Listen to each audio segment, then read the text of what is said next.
Minggu. Selamat hari Minggu dan salam sehat buat kita semua. Kita bertemu kembali pada ibadah online kita yang ke-13. Semoga anak-anak sekolah minggu dimanapun kalian semua berada, kalian dalam keadaan sehat-sehat dan tetap mengikuti protokol kesehatan.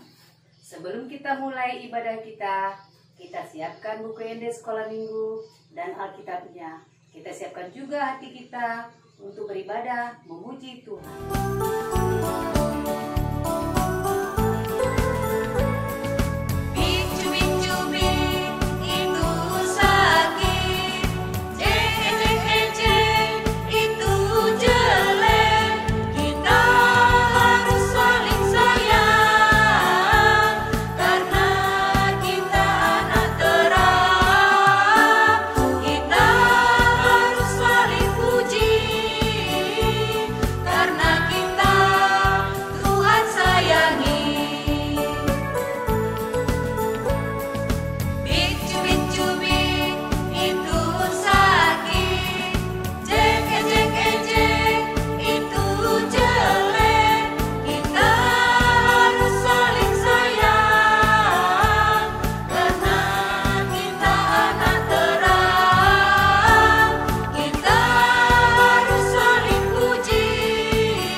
Anak-anak sekolah minggu, kita akan berdoa. Duduk yang manis, lipat tangan, tutup matanya. Kita bersatu di dalam doa.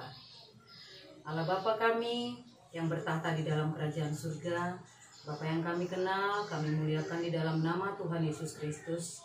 Kami mengucap syukur ya Bapa atas berkat-Mu di dalam kehidupan kami. Dan kalau sebentar lagi kami akan memulai ibadah kami ya Tuhan, biarlah kiranya Engkau memberkati hati kami, supaya ibadah kami boleh menjadi kemuliaan bagi nama-Mu.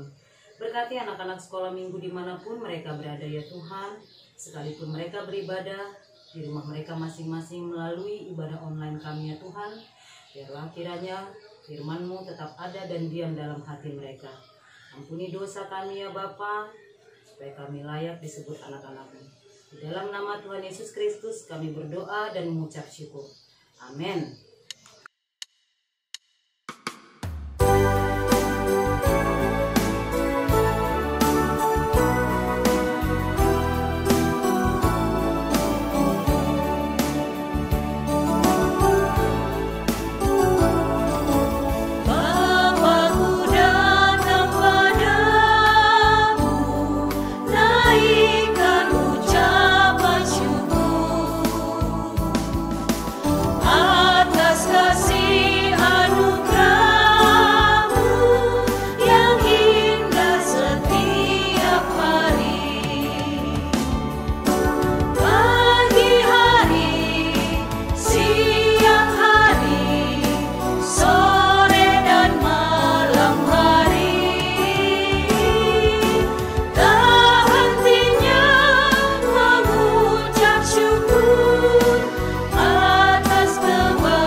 Samaria yang baik hati.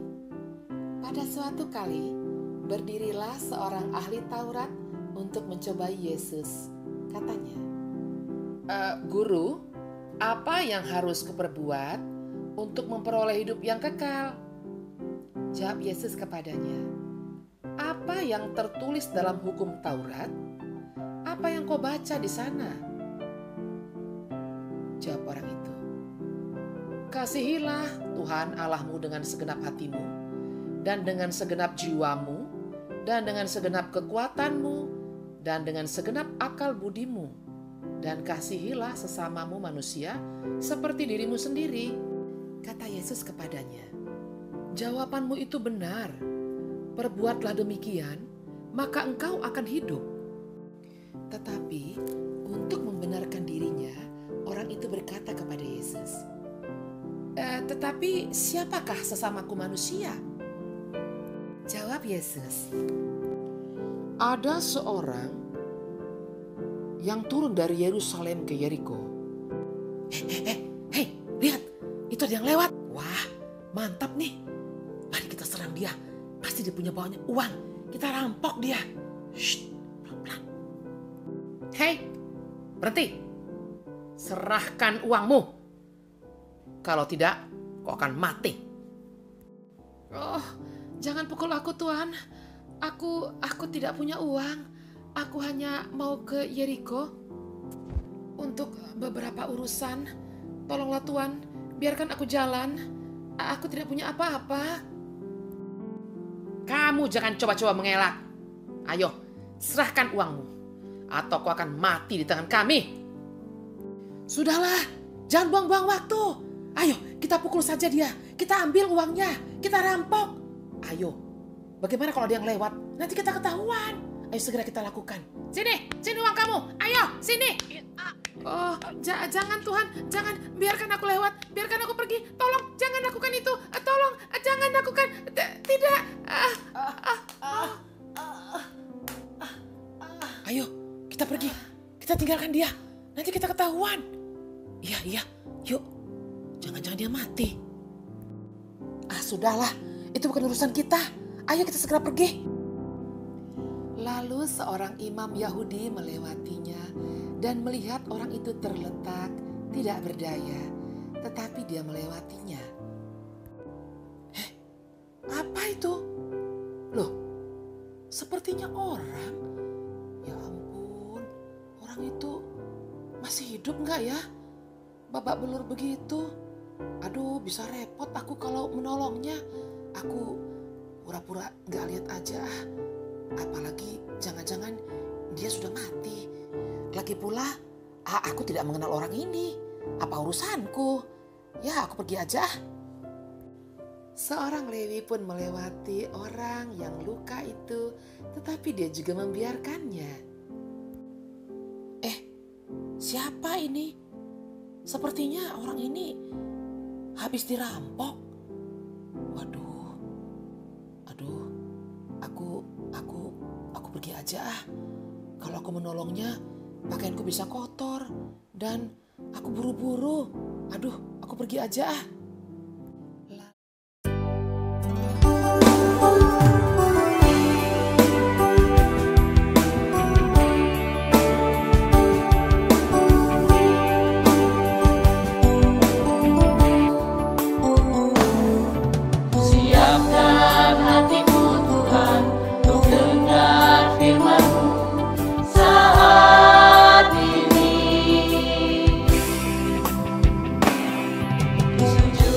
Menyembahmu Tuhan, masuk hadirat-Mu saat ini. Curahkan urapan-Mu Tuhan bagi jemaat-Mu saat ini. Ku siapkan hatiku Tuhan untuk dengar firman-Mu. Firman-Mu Tuhan tiada berubah.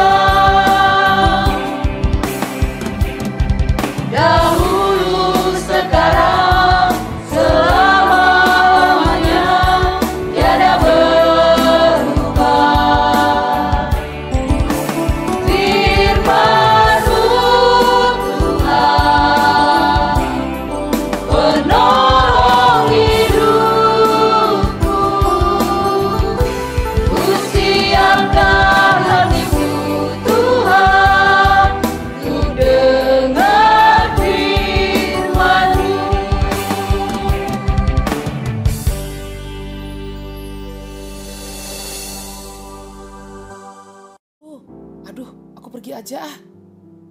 Lalu seorang Samaria yang kebetulan lewat di situ melihat orang yang terluka itu dan tergeraklah hatinya oleh belas kasihan.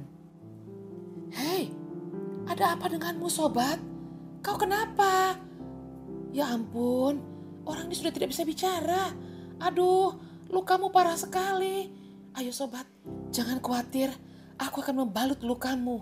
Dan aku akan membawamu ke penginapan sehingga kau akan dipulihkan di sana. Bertahanlah sobat. Ayo sobat, naiklah. Aduh, orang ini sudah tidak berdaya. Kasihan sekali. Selamat datang di penginapan kami, Tuan. Terima kasih. Pak, cepat sediakan tempat dan obat-obatan. Orang ini perlu pertolongan. Sepertinya dia dirampok di jalan. Masuklah Tuan, masuklah. Kami akan menyiapkan beberapa keperluan yang diperlukan untuk orang ini. Obat-obatan, makanan, dan minuman. Kami akan menyediakannya Tuan. Masuklah. Jangan khawatir sobat. Luka-lukamu sudah diobati. Dan kamu perlu beristirahat di penginapan ini beberapa hari. Sampai tenagamu pulih kembali. Jangan khawatir. Aku akan membayar semuanya. Beristirahatlah. Terima kasih sobat. Bagaimana aku harus membayarmu? Aku sungguh tidak tahu. Jangan kau pikirkan sobat. Yang penting kamu sehat dulu.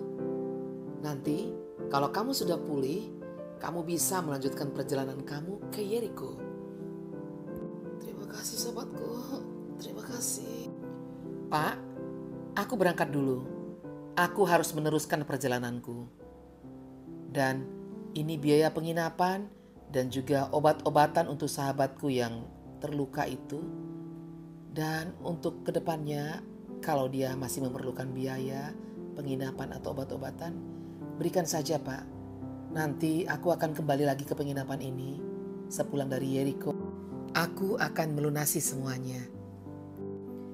Baiklah Tuan, terima kasih. Selamat jalan Tuan. Ya, aku akan segera kembali Pak. Sampai ketemu.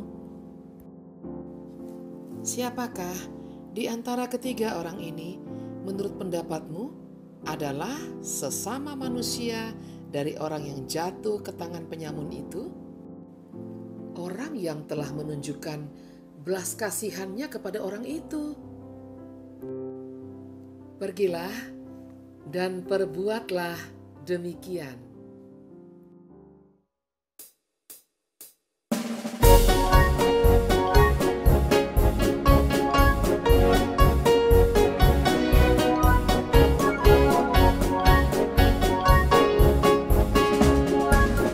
Bohong itu dosa. Bohong itu dosa. Bohong itu dosa. Anak Tuhan tak boleh bohong. Nakal itu dosa. Nakal itu dosa. Nakal itu dosa. Anak Tuhan tak boleh nakal.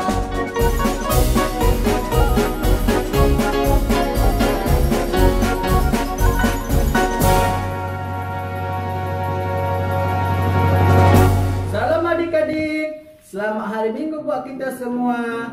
Apa kabar? Ya, jangan lupa cuci tangan habis itu dan juga membersihkan diri ya, supaya kita bebas dari COVID-19. Oke adik-adik, kita akan mau mendengarkan firman Tuhan di pada hari Minggu ini. Mari kita lipatkan tangan kita, tutup mata, kita berdoa. Ayo di rumah ikuti Pak gurunya. Mari kita berdoa. Tuhan Yesus, di pagi hari ini kami mau mendengarkan firman-Mu. Berfirmanlah Engkau di pagi hari ini. Terima kasih Tuhan Yesus, kami telah berdoa di hadapan-Mu. Amin. Adik-adik, di rumah ada kan Alkitabnya? Kalau ada Alkitabnya, tolong kita buka bersama ya. Ayo mari kita buka bersama Alkitabnya. Ya, adik-adik kita akan membuka kitab kita 2 Timotius 3 ayat 14 sampai 17. Ya, adik-adik di rumah kalau udah dapat dibuka ya. Ya. Kita akan sama-sama bacakan 2 Timotius 3 ayat 14 sampai 17. Beginilah firman Tuhan. Tetapi hendaklah engkau tetap berpegang pada kebenaran yang telah engkau terima dan engkau yakini, dengan selalu mengingatkan orang yang telah mengajarkannya kepadamu. Di ayat 15, ingatlah juga bahwa dari kecil engkau sudah mengenal kitab suci yang dapat memberi hikmat kepadamu dan menuntut engkau kepada keselamatan oleh iman kepada Kristus Yesus. Ayat 16, segala tulisan yang diilhamkan Allah memang bermanfaat untuk mengajar, untuk menyatakan kesalahan, untuk memperbaiki kelakuan, dan untuk mendidik orang dalam kebenaran. Di ayat 17, dengan demikian tiap-tiap manusia kepunyaan Allah diperlengkapi untuk setiap perbuatan baik. Salam adik-adik. Ya, tema kita hari ini adalah yaitu mencintai firman Tuhan. Ayo adik-adik, siapa yang mencintai firman Tuhan? Tunjuk tangan. Semuanya kita mencintai firman Tuhan. Sekarang Bapak mau menceritakan yaitu seorang anak bernama Timotius ya. Siapa sih Timotius ini? Ya, Timotius adalah keluarga yang taat akan firman Tuhan. Dia dilahirkan di kota Listra. Ibunya bernama Eunike dan ayahnya adalah seorang Yunani. Ibunya Eunike dan neneknya bernama Louis mengajarkan firman Tuhan, kitab suci kepada Timotius sejak kecil, sehingga Timotius bertumbuh dalam mengajarkan akan kehendak Allah. Setelah Timotius mengenal Rasul Paulus, dia bertumbuh dengan baik dan Rasul Paulus menjadikan sebagai anak rohani. Timotius membantu pelayan Rasul Paulus hingga pada akhirnya mengutus Timotius memimpin jemaat dan memberitakan Injil. Jadi Timotius itu adik-adik memberitakan firman Tuhan kemana? Ke seluruh dunia, ke seluruh yang dapat dia jangkau, yang ditunjukkan oleh Tuhan. Makanya adik-adik, kita itu sebagai orang Kristen harus mau mengikuti firman Tuhan, mencintai Tuhan Yesus, mencintai hidup kita, mencintai karakter-karakter yang baik. Ya, contohnya kan adik-adik, jangan berbohong. Contohnya, kamu dibilang, kamu harus belajar nak ya di rumah, kata gurunya. Rupanya main-main di rumah, itu tidak boleh. Kita harus memakan waktu. Seperti mana Timotius itu, mempergunakan waktunya. Waktunya untuk belajar dipergunakan Timotius itu. Dia dipergunakan juga waktunya untuk bermain, untuk bersahabat kepada teman-temannya. Siapa mau seperti Timotius? Semuanya tunjuk tangan. Ya, semuanya Timotius generasi baru yang pada saat ini. Oleh sebab itu, marilah kita seperti Timotius. Di sini Timotius, adik-adik sekolah minggu, ada 3 pertanyaan yang kita diberikan kepada kita. Ayo kita jawab bersama-sama. Yang pertama, apakah orang tuamu mengajak firman Tuhan setiap hari? Ya, kalau orang tua sering kita diajak firman Tuhan. Contohnya, ke sekolah minggu kita dirangkul, bahkan kita dijaga, bahkan kita dilayani, diajak untuk berkomunikasi bersama temannya, untuk berbicara dengan baik, untuk berkata-kata sopan. Jadi orang tua itu membimbing kita, mengajak kita bersahabat kepada Yesus. Seperti mana Timotius itu, orang tuanya merangkulnya dan diajak kepada Tuhan, diajak bersahabat kepada Tuhan, diajak untuk bisa mendengarkan firman Tuhan. Akhirnya Timotius juga mencintai, sama seperti kita, mencintai firman Tuhan. Jadi orang tua itu selalu membimbing kita, adik-adik. Makanya itu di titik kelima dikatakan, hormatilah orang tuamu supaya lanjut umurmu di tanah yang diberikan Tuhan Allah kepadamu. Jadi kita harus hormati orang tua itu, adik-adik. Jangan kita benci, karena orang tua adalah Tuhan yang dapat kita lihat. Tuhan yang dapat kita lihat, yaitu orang tua kita dilayani, disayang sejak kita bayi, sejak kita di kandungan, sejak kita sudah dilahirkan dunia ini. Tetap kita dididik, tetap kita diajar. Ya adik-adik, jadi kita harus mencintai firman Tuhan loh. Karena firman Tuhan mengajak kita yang lebih baik agar bertumbuh menjadi orang Kristen yang baik. Ya adik-adik, ya pertanyaan yang kedua yang diajak Timotius kepada kita, ayo kita sama-sama bacakan. Apakah katekismus juga dibaca di rumah? Ayo adik-adik, pernah nggak baca katekismus? Pasti ada yang nggak baca sih dia. Ayo tunjuk tangan, jangan bohong ya. Kalau bohong itu dosa. Ayo tunjuk tangan, siapa yang pernah sedang membaca katekismus? Aduh adik-adik, janganlah. Kalau sedikit baca katekismusnya, harus semua kita baca katekismus. Mengapa? Katekismus itu mengajak kita, merangkul kita tentang hukum-hukum Allah yang pertama sampai 10. Jadi kita harus apa? Belajar dari katekismus ini, karena katekismus ini mendasari, yaitu pondasi iman kita. Oh iya adik-adik, Pak Guru mengajak adik-adik sekolah minggu untuk membaca katekismusnya dari hukum Taurat yang pertama sampai 10. Jadi adik-adik baca di rumah ya, rajin baca firman-Nya Tuhan, rajin baca katekismus supaya bekal imanmu sangat baik. Ya, di situ ada lagi satu lagi pertanyaan dilontarkan kepada kita, itu adakah almanak di HKBP di rumah? Tentu ada adik-adik. Ada sini kita punya almanak, semua punya almanak kan? Iya bagus. Ya, di almanak itu nanti ditentukan firman Tuhannya. Di situ nanti kamu membaca renungan setiap hari. Di situ nanti kamu ditentukan iman semakin bertumbuh, semakin bersemangatlah kita untuk dapat memuji Tuhan. Jadi intinya ada sedikit yang Bapak kasih kepada adik-adik sekolah minggu, yaitu membiasakan diri untuk membaca dan mendengarkan firman Tuhan akan membuat iman kita bertumbuh. Tentu adik-adik selalu diajarkan orang tua.